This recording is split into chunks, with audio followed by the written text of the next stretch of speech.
Chapter 20. 10 a.m., Houston, Texas. Noise, people, cars, chaos. Keith hated every second of it. He strode into Devonshire Incorporated, knowing somehow he had to make this work.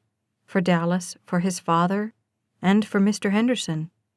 Anything less than wowing Mr. Farrell would be another giant nail in his coffin.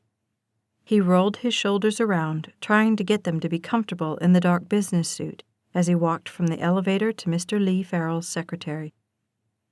"May I help you?" She didn't sound happy, nor even really alive, more like a machine. Yes. I have a 10 o'clock appointment with Mr. Farrell." "One moment, please." She punched 2 buttons on the phone in front of her. "Your 10 o'clock's here, Mr. Farrell." "Yes, sir." She punched the button again. "He'll be right with you." Patty Ann?" Maggie knocked softly on the secretary's door. "May I speak with you?" "Come in, Miss Montgomery." At her desk, Patty Ann sat ramrod straight, her red suit jacket looking like it was still on a hanger across her shoulders. "Is there a problem?" No, ma'am." Maggie slid into the black upholstered chair and fought the shiver that always attacked her in this room. "I know it's really short notice, and I'll understand if you say no." Actually, she was hoping Patty Ann would say no. That would solve a lot of problems. "But I got invited out for tonight, and, well, I was wondering—" Patty Ann sighed. "Like I said, I know it's short notice." Patty Ann narrowed her gaze on Maggie, causing another shiver. "Only tonight?" "Oh, yes, ma'am, and I wouldn't have to actually leave until 7 or so, and I will be here tomorrow morning as usual." There was a long pause as Patty Ann surveyed her. "Very well. I'll make arrangements." "Mr. Ayer," Lee Farrell, a short little weasel of a man, said from behind his enormous desk, "I do not have to tell you that I'm a very busy man, but in deference to your father-in-law, I have made an exception. So, tell me what assets you can bring to Devonshire Incorporated that I am not aware of." Keith had never felt so small. He cleared his throat. "As we talked about before, I've got managerial experience." "Yes, with horses." Mr. Farrell's sarcasm dripped from his words. "That's impressive." "And I've got an MBA from A&M. "Yes, as every other applicant does." Mr. Henderson, however, hinted at a more, shall we say, a more enticing incentive. Very slowly, Keith shifted in his chair. "What incentive was that?" Mr. Farrell's gaze fell to the desk. "Well, Devonshire and Ayer Industries have several intertwining interests as well as several competing interests. The power grid, the dovetailing of their mutual assets, the thinning of the competition between us, coupled with your future wife's connections, could be very, shall we say, convincing." It was literally as if the devil was sitting across that desk saying, "You can have all of this." The problem was, this devil had leverage like none other. The legalities alone were enough to crumple Keith's knees, and he fought not to squirm under them. "Well, sir, I don't know if—" Farrell lifted his chin, his eyes flashing with malevolence. "Don't forget, your father-in-law has a lot riding on your answer. I am personally a large contributor to his bid for re-election. So please, consider carefully." Keith's gaze fell to his hands. "We can negotiate your salary. I am quite sure your contributions will be worth whatever you ask." $1 million car and a house the size of Vermont flashed through his mind. This could well be the answer to the question of how he would ever pay for Dallas's dreams. However, his spirit was screaming that this was wrong, horribly, horribly wrong. To accept a job that he would hate forever, a job that would put his character, honor, and integrity in jeopardy, a job that would erase who he was from the planet forever. How much money was worth that? His father would be furious, not to mention Dallas and Mr. Henderson. Then Like a sojourn in an oasis amidst the chaos, Keith's mind traced its way to a little church, in a little pew, standing next to the only one in the world who made him never apologize for who he was. What she would say was a question that didn't even need to be asked. His heart told him the answer. This wasn't right, and it never would be, no matter how much they wanted to convince him that it was. He stood slowly, knowing this decision would cause a chain reaction he couldn't clearly see the end of.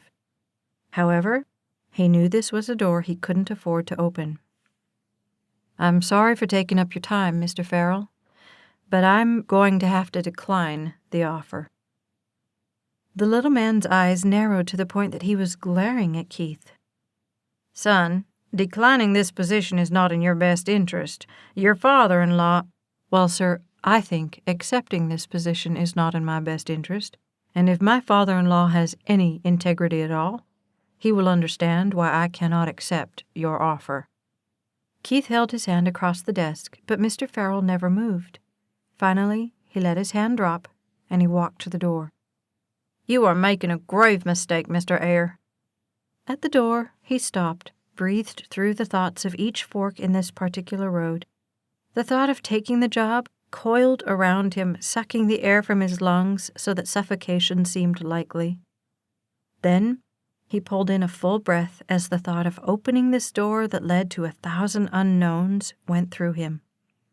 There was no challenge, no barrier to that breath. It was the only confirmation that he needed.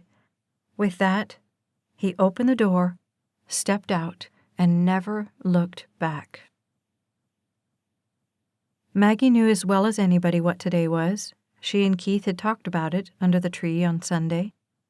Today he took another step away from her into his new life with Dallas. It hurt, but all day long Maggie had prayed for Keith, that the right doors would be open to him so that he and Dallas could have the best start in life possible.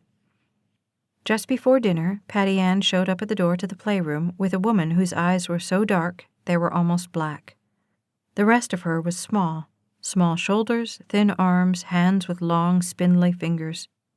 Across the room, Peter took one look up and shrank back against the cabinets. "Miss Montgomery, Mrs. Haga is here to relieve you for the evening." Maggie stood there, stunned into speechlessness. Mrs. Haga? Why had she not remembered this was a possibility? "Oh, Mrs. Haga stepped into the room. "Come, children, it's time for dinner. We must get washed up." "Oh, they've already been—" There was no hesitation as Mrs. Haga glared at Maggie. "They are children. No amount of washing will make them perfectly presentable, but we shall try. Come, children, now." She clapped her hands with the words, and Peter scrambled to his feet. The look on his face ripped through Maggie with such force she could hardly breathe. But they were already being marched across the hall.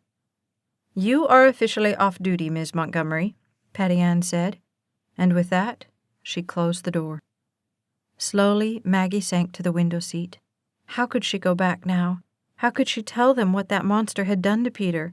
The thought of leaving them here like this threatened to annihilate every sane thought she could manage to think. And yet, what was the alternative? Marching downstairs to take them back?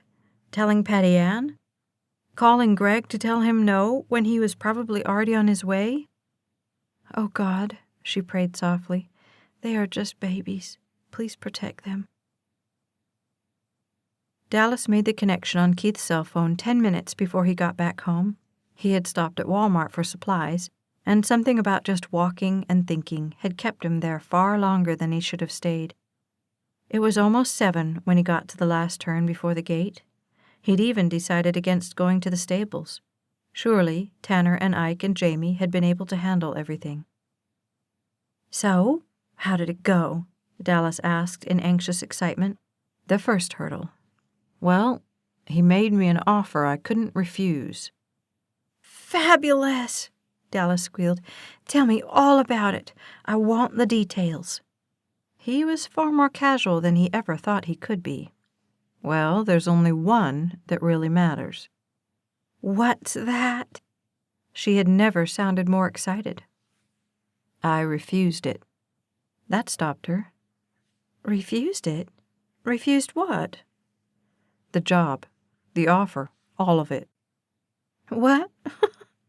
She laughed, kind of. Keith, that's not funny. I'm not laughing. You told them no? He let out a solid breath. Yes, Dallas, I told them no. Are you out of your mind? She was shrieking now, and Keith had to hold the cell phone away from his ear lest he go deaf. Dad put his reputation on the line to get you another interview, and you turned them down? Well, her father had put someone's reputation on the line, but it wasn't his. Keith turned into the gate, and his heart slammed into his rib cage. There, sitting at the base of the mansion steps, sat Greg's little silver sports car. For one reckless moment, Keith thought about stopping, but instead he gunned it to get behind the trees before they came out. Seeing them together would have been more than he could take. I cannot believe this. How stupid can you possibly be? That was the job of a lifetime. What were you thinking? You couldn't have been thinking. You couldn't have. You turned down an offer that would have set us for life. She was still shrieking when he turned the pickup into his driveway and punched the garage door. She was shrieking, but he was no longer listening. Keith's mind went to where they were going on a Thursday night. The movies, a play, dinner, dancing. There wasn't an option he liked. Just the thought of them together was enough to toss his sanity overboard into waves of helplessness and hurt. Keith! The incessant diatribe stopped. Keith! His name brought him back as he put the pickup in park and got out. What? Are you listening to me? The correct answer was no. The prudent answer was, sorry, what did you say? I said we could still get you another interview with Farrell. Maybe he would believe there was just a misunderstanding and you were playing hardball. Dallas. He stopped her. This discussion was becoming annoying. I'm not going back. I don't want to work for Lee Farrell. I don't want to work at some firm that sucks your life out to inflate their bottom line. Keith, wake up. This is the real world we're talking about here, not some dinky little pet farm. Now, we are a month from walking down that aisle, so you'd better get your head pulled out and start thinking like a man instead of like a little kid, or we're going to have a serious problem on our hands.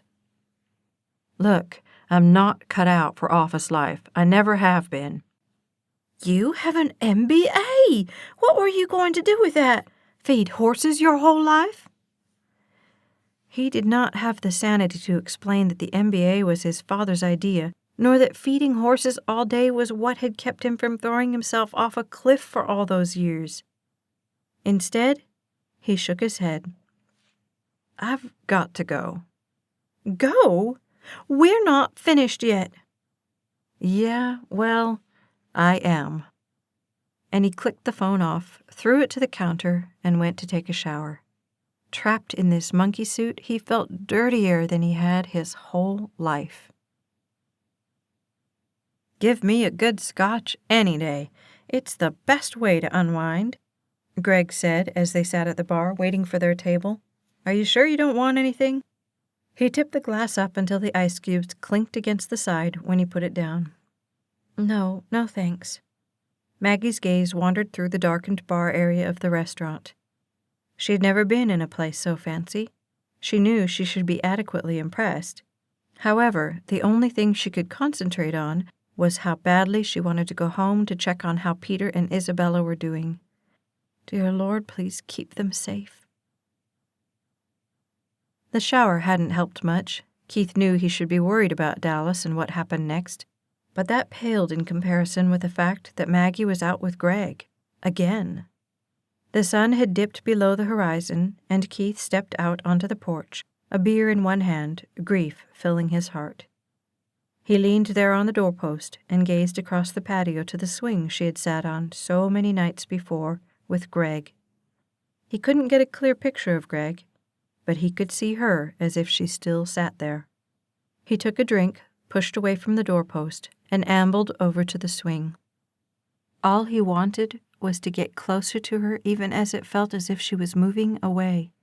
He sat down hard on the swing and let his mind wind through the memories. That first day, her coming down the stairs and falling into him, her walking with him after they got her car put away, sitting at the waterfall, riding horses, showing up with the kids at the stables, praying at Peter's bedside, sitting amidst a kitchen splattered with pink yogurt. Fighting to push the memories from him, Keith took another drink, and then one memory seeped through all the others. It was her, standing at the window looking out into the dark night as the kids slept behind her. That memory tore through him, and ache for her pain clutched him. He remembered her crying in his arms, telling him about her parents and how life would have been so different if only someone she would never know hadn't made such a horrible choice. A horrible choice. Keith's gaze fell to the can in his hand. How many horrible choices had he made? How many times had he just wanted the hurt to stop so badly that drowning it seemed the only option? As he gazed at that can, he saw with perfect clarity the life it had doomed her to live. It wasn't a hard choice, more one that came of its own volition. Slowly he reached his hand out past the swing to the lawn beyond, and, like the water trickling over the sides of the falls, he poured the rest of the liquid out.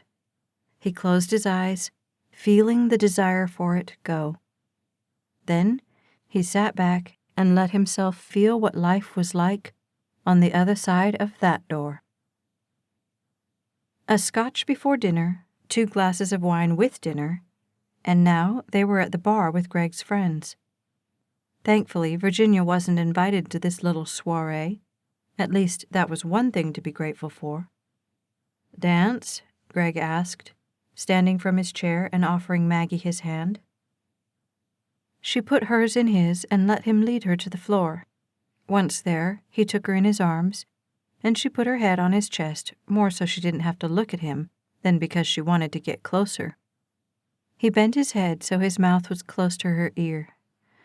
"You've been awfully quiet tonight. Everything all right?" Her thoughts flashed to Peter and Isabella. They were in bed by now, and her heart panged at the thought of not being with them. "Just a little worried about the kids," she said softly. Greg backed up a little. "The kids?" "Peter and Izzy." She shook her head to keep herself from crying. That brought a look of true incredulousness to his face. "Why would you be worried about them? You're not their mother or anything." Maggie ducked her head and forced herself to breathe. She huddled closer to him because running wasn't an option. The feel of his arms around her was so different than Keith's. She fought not to notice that, but she did anyway. Her heart filled her chest at that thought, and the tears came again. Greg was nice, but he would never be what she really wanted. What she really wanted was Keith. But he was so far out of her reach, all hoping would do was end up hurting her more. No, she may not like it, but Greg was here, and she was going to have to be happy with that. With everything in him, Keith wanted to call the mansion. Just talking to her might make the spinning of his life stop for a while. Still, without even being there, she had guided him through 2 decisions that he knew would change the course of everything for him. If only he could tell her that. "This one, right?" Maggie asked as she pulled the little sports car up through the parking lot to Greg's space. "Good memory," he said, the words slurring together. When the car was parked, he looked over at her with a goofy grin. "Well, we're home." "Yes, we are." He continued to look at her in a way that was making her very nervous. "I guess you're coming up to call a cab?" "I guess so." It was not what she wanted to do. Carefully, she unwound herself from the car, and when she got around front, he was waiting for her. With his hand on her back, they walked up the stairs to his apartment. Once inside, he went to the cabinet rather than to the phone. "Would you like something to drink?" She couldn't believe he could even ask the question. No thanks. I'd better get home." She walked over to his phone and pulled out the phone book.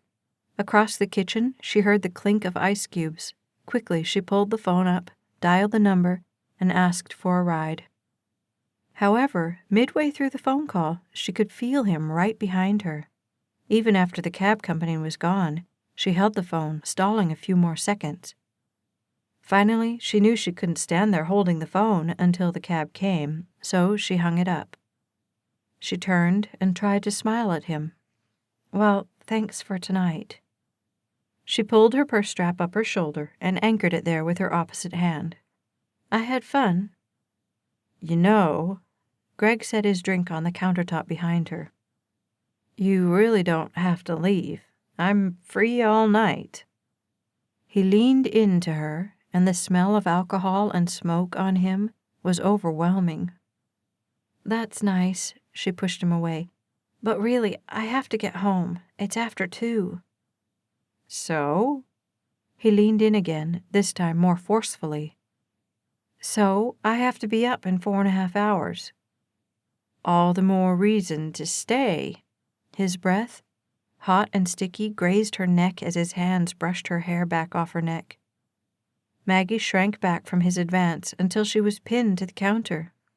"Hey, Greg, listen, not tonight, okay? I've really got to go." She was breathing heavily, but not for the reason he obviously thought. Still, he advanced. "The cab's not going to be right here. We could at least finish off the night right." "Greg, hello?" She used both hands and arms to get a wedge between them.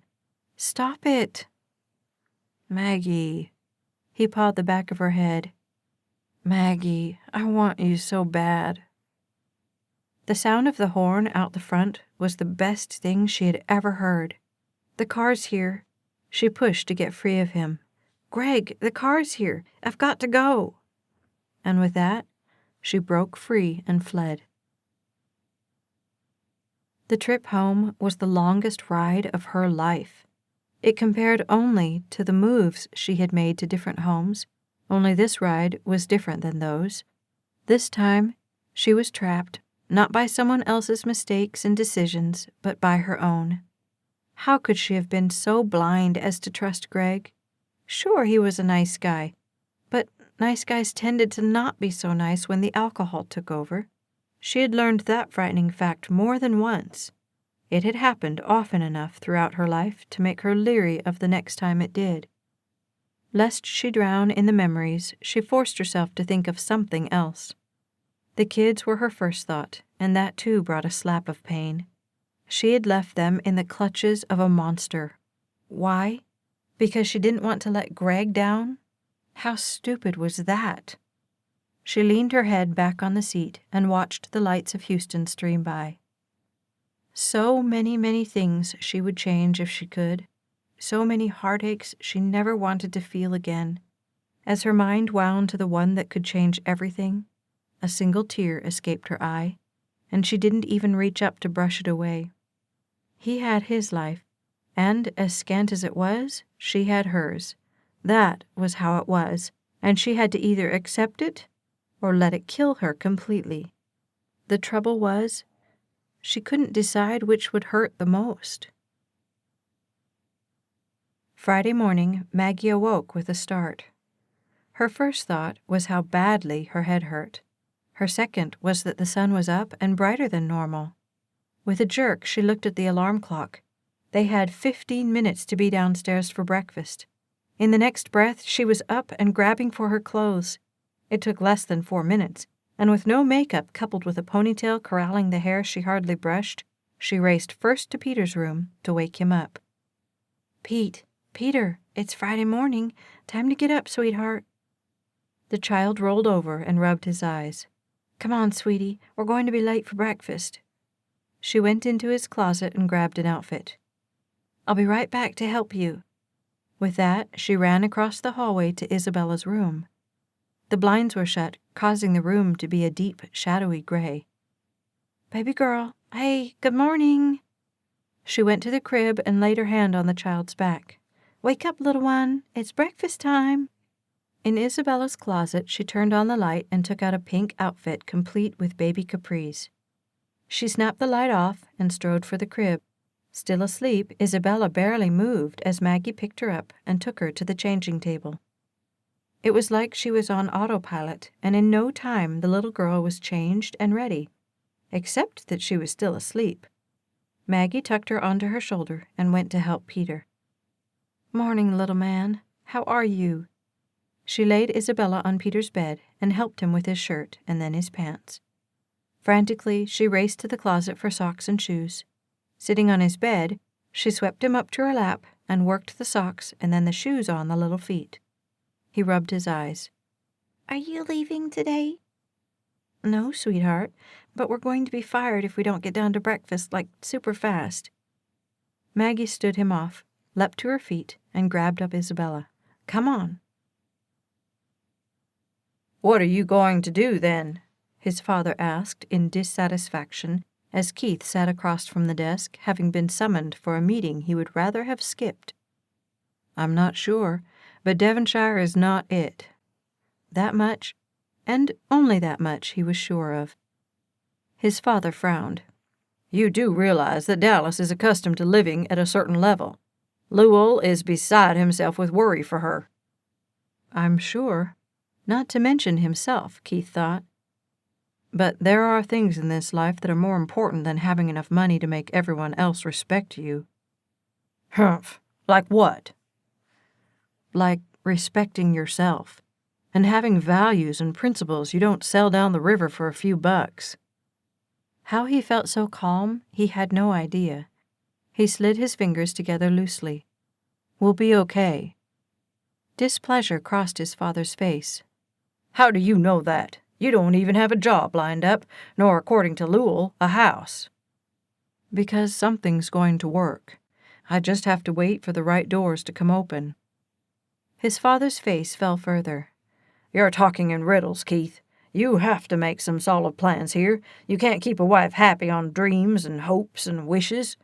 Dallas needs you to be a man and to start accepting your responsibilities." "Even if that includes selling myself down the river to the highest bidder?" That stopped his father's rant. Keith shrugged. "I'll find something, but it's not going to be at Devonshire." Seeing no way to convince his son, his father stood. "Well, I hope you know what you're doing, because Lowell is going to eat you alive if this doesn't work." He led the way to the door as Keith stood and followed him. "I'll tell you one thing's for sure. Lowell is not pleased, and that's a dangerous line to be crossing." They walked into the hallway. 2 steps, and his father changed the subject. "So, is there a race this weekend? I was wanting to take Vivian if it's not too far away." "Yeah. Q Main is racing at Harrah's tomorrow." Keith stopped at the base of the stairs, and his attention snapped up as Maggie and children came nearly flying down them. "So Ike and Tanner are gone already?" his father asked.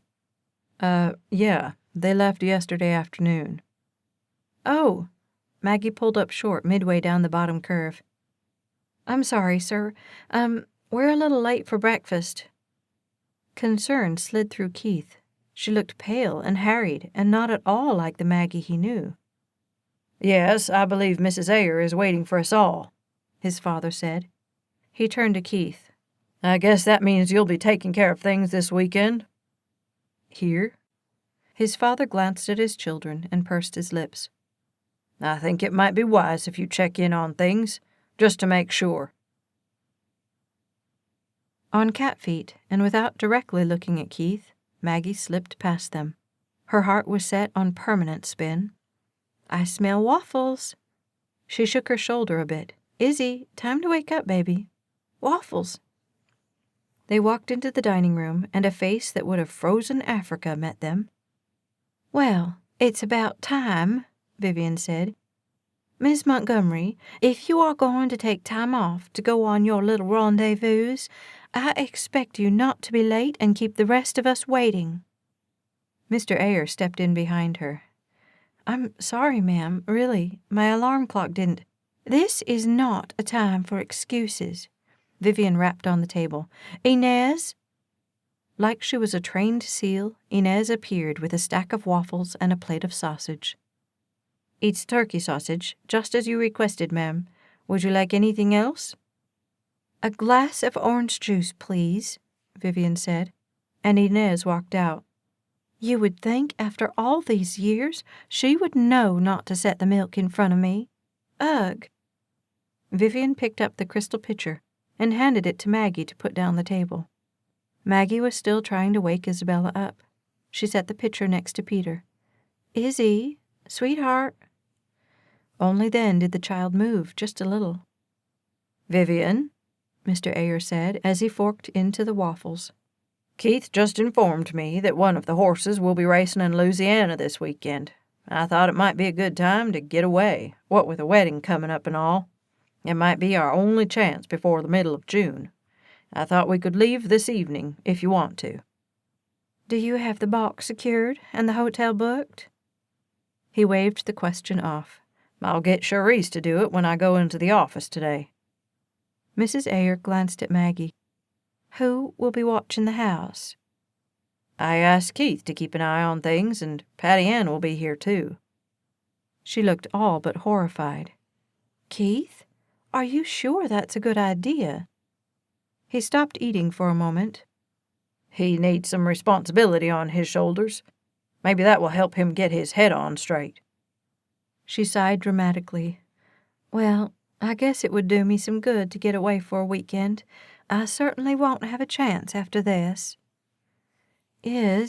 Maggie said, pulling the child off her shoulder and sitting her on her lap as she tried not to listen to the conversation. "Let's eat some waffles, little one." The little girl shook her head slowly, her curls sliding across Maggie's rib cage. Worry snapped into Maggie. "You don't want waffles, but they're your favorite." Again, Isabella shook her head.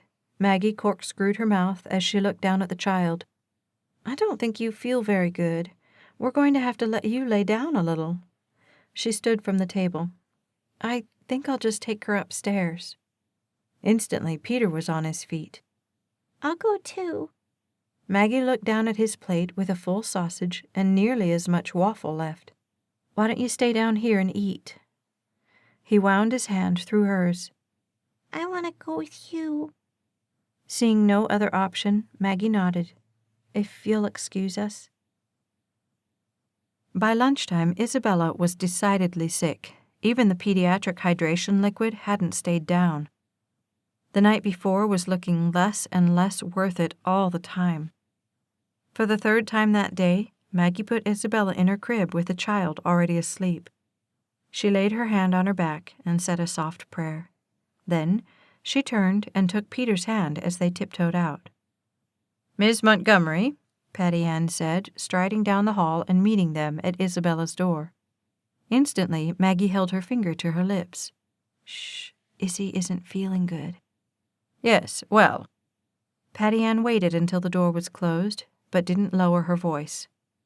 "I wanted to inform you that the Ayers are going out of town this evening, so they will not be at dinner." There were moments to thank God for small favors. This was one of them. "Okay." "They will be back Sunday afternoon at 4, so I hope you are not planning any last-minute absences." No, ma'am." Maggie felt Peter huddling behind her knee. "I'm here for the duration." Patty Ann scowled. "Good." With that, she turned on her heel and stalked off. Maggie looked down at Peter. "Ugh, she's fun. Let's go see what we can do while we wait for your sister to get better." It was stupid to even think it, but he knew they wouldn't get many more chances like this. At 5:30, Keith left the stables and drove to the mansion. His parents were gone. He'd seen them leave. Dinner was at 6, and he didn't want to miss it. "Oh, baby girl, your little eyes look awful." Maggie sighed and looked at her watch. Across the room, Peter played with his blocks.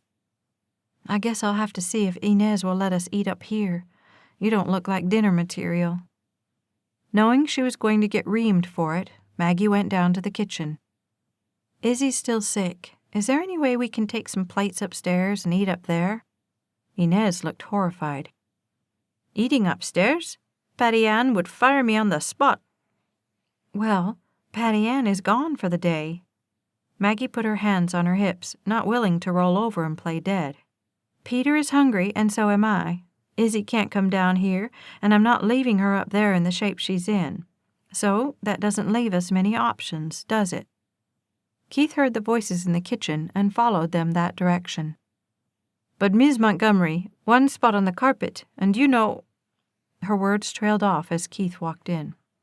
He looked at Maggie, and overwhelming worry snapped into him. "What's wrong?" Maggie crossed her arms. "Izzy's sick, and I can't just leave her up there to bring Peter down here to eat. And, unfortunately, I can't split myself in half to be in both places at once." She glared at Inez. The oppressiveness of the house was obviously beginning to grate her nerves.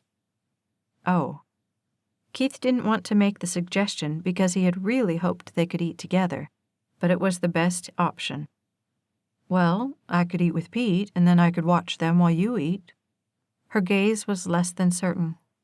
"You're eating here tonight?" "Looks like it."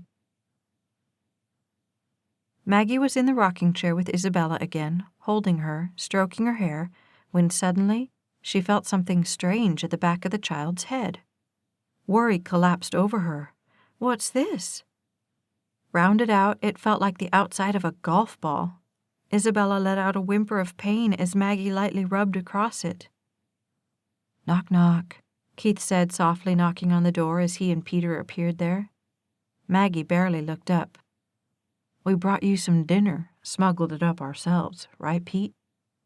Proudly, Keith produced the plate, but Maggie hardly noticed. The plate in his hand lowered along with his eyebrows. "What's wrong?" "Come here and feel this." Keith set the plate on the dresser and strode to where she sat. He sat down on its heel and gently ran his fingers over the place Maggie was feeling. The second he touched the spot, Isabella whimpered past the thumb in her mouth and huddled closer to Maggie. Concern dragged Keith's eyebrows together. "What happened?" "I don't know. I was just holding her and rubbing her hair, and I felt that." His scowl deepened. "Did she fall today?" "She's been sick all day. Even this morning, I couldn't get her to wake up." "Did she fall last night?" I don't know. She was with—" Maggie's mind snapped into gear, and she looked over to where Peter stood, pressed against the door. "Peter, did Isabella fall last night?" Keith spun slowly to look at the child, who looked like he was facing a firing squad. "Pete?" Maggie reached her hand out to stop Keith. "Don't scare him." Keith nodded, but stood and went to the little boy. He sat down on his heels to be eye level with Peter. "Pete, what happened to Izzy?" Peter looked over Keith's shoulder to Maggie for help. "I didn't do it." Anger and guilt slid through her. She should never have left. "It's okay, Peter. We know you didn't do it. Come here." It was clear he didn't want to, so Keith picked him up and carried him to Maggie. "It's all right, Slugger. You can tell us." At Maggie's chair, he stood the child on the floor but kept his hand on Peter's back as he sat back down on his heels. "It's all right. We won't be mad. We just need to know what happened." Tears the size of grapefruits welled in the little brown eyes. "She slipped." "On what?" Maggie asked, her heart turning over. "On the floor." His gaze fell to his shoes. "Mrs. Haga was mad." Maggie's gaze went to Keith, who looked at her with horror. "Can you start at the beginning, Pete? Tell us everything that happened." He didn't start immediately, but Keith rubbed his back slowly to assure him it would be all right. "We were taking a bath, and Izzy was playing like she always does when she hits the water. Mrs. Haga told her not to, but Izzy didn't listen. So Mrs. Haga said she had to get out." The story slowed to a crawl. "She took Izzy out of the bathtub and stood her next to it I don't know why, but Izzy started to walk away, and He was obviously fighting not to cry. Mrs. Haga grabbed Izzy's arm and pulled her backward. Izzy slipped. And hit her head on the tub, Maggie finished for him. Miserably he nodded. I didn't know she was going to do that, or I would have told her not to. There were tears in Maggie's eyes, too. How could she have been so selfish? She knew something like this was going to happen. Mrs. Haga didn't tell anyone? Keith asked, his voice strangling through the question. Peter shook his head slowly.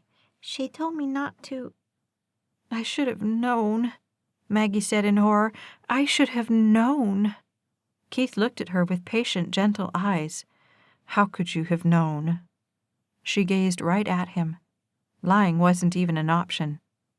Because it's happened before. The words hit Keith like shots from a double-barrel rifle. They knocked him backward on his heels. What do you mean it's happened before? When? Maggie hesitated, but only for a second. The last time I left, when I went to your party. With Greg. The volleys to his heart were coming fast and hard, and Keith had to force the air in to keep himself calm. Peter had marks on his arm the next morning, bruises. Fury knocked through him as he stood and paced away from her. And you didn't tell anybody? Her voice shook, and fear snaked through it. I didn't know who to tell. They were as liable to blame me as anyone, and then where would the kids be? He spun. Well, you could have told me. She shook her head. You were busy with Dallas, and besides, her gaze fell. I tried. That stopped him. Tried, but you never said anything. Tears crowded her eyes, and anguish slashed across her face as she looked up at him. We went down to the stables, but... Her gaze fell from his, heavy with words she wasn't saying. But? Twisting as if in the breeze, her gaze darted one way and then the other as she fought not to cry, but she sniffed anyway. I saw me waiting for you, and, well, he wasn't very happy I was there. Slow understanding sunk into Keith. That day Tanner found you walking. She nodded as despair crumpled over her. I didn't want to make things bad for you. I didn't want to get you into trouble. Her tears overflowed their banks as she ducked her head. I'm so sorry. I should have told someone. I should have done something. Oh, no, Maggie. He knelt down in front of her and reached his hand to just under her ear. No, listen. I'm the one that's sorry. He pulled her to him as the tears streamed down her cheeks. I'm so sorry I wasn't there. His own grief pulled to the surface as he held her there sobbing. Ike didn't know. He couldn't have. She nodded but pulled back. There she wiped the tears from her eyes even as new ones took their place. I think he thought that I was... Maggie's gaze fell between them, laden with embarrassment. She corralled the tears, but the effort was obvious. I figured the less we bothered you, the better. Keith closed his eyes, willing himself to stay calm. When he opened them again, his determination to protect them all was steel hard. Now, you listen to me. He narrowed his gaze at her. If you ever need anything, all you have to do is call. I am right here. His gaze burrowed through hers. Got it? Slowly she nodded, and the tentative trust was clear. Good. His gaze fell to Isabella. Now, do you think we need to take her in, or what? This has been Deep in the Heart, written by Staci Stallings. Narrated by Becky Dowdy of Brave Hearts Audiobook Productions. Copyright 2010 by Staci Stallings. Production copyright 2014 by Staci Stallings.